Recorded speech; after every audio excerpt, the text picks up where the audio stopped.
Hi, I'm Debbie Condra, and I will be reading Luke 20.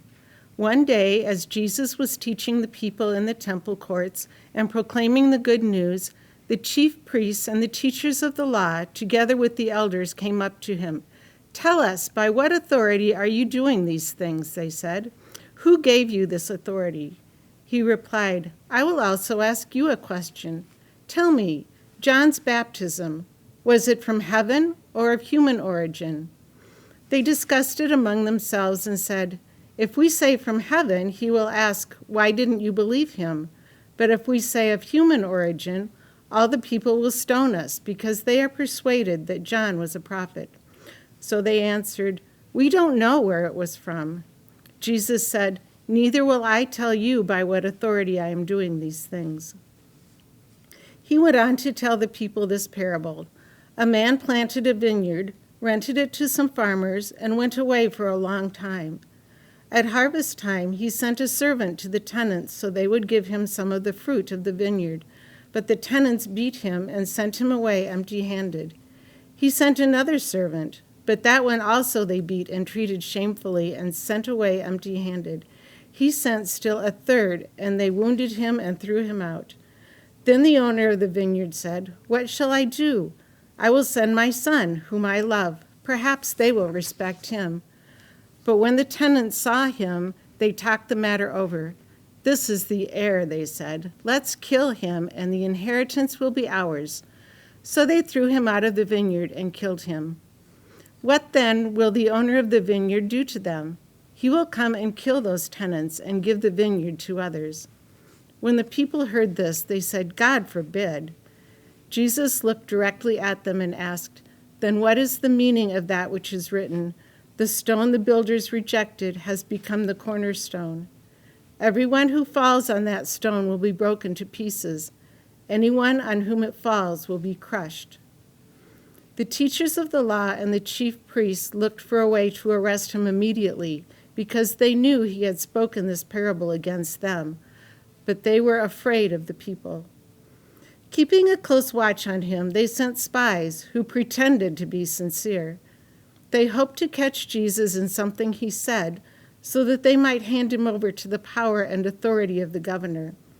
So the spies questioned him, "Teacher, we know that you speak and teach what is right, and that you do not show partiality, but teach the way of God in accordance with the truth. Is it right for us to pay taxes to Caesar or not?" He saw through their duplicity and said to them, "Show me a denarius. Whose image and inscription are on it?" "Caesar's," they replied. He said to them, "Then give back to Caesar what is Caesar's, and to God what is God's."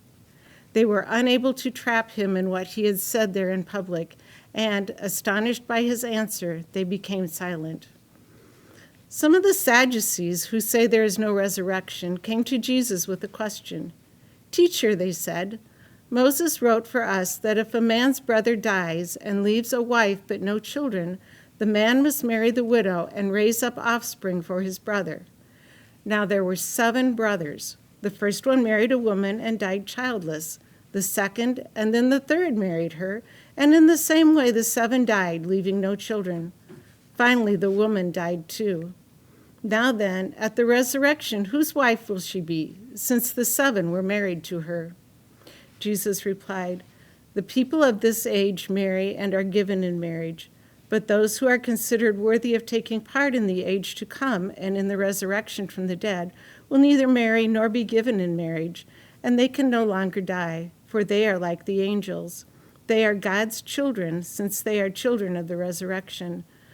But in the account of the burning bush, even Moses showed that the dead rise, for he calls the Lord the God of Abraham and the God of Isaac and the God of Jacob. He is not the God of the dead, but of the living, for to him all are alive." Some of the teachers of the law responded, "Well said, teacher," and no one dared ask him any more questions. Then Jesus said to them, "Why is it said that the Messiah is the son of David? David himself declares in the book of Psalms, 'The Lord said to my Lord, sit at my right hand until I make your enemies a footstool for your feet.' David calls him Lord. How then can he be his son?"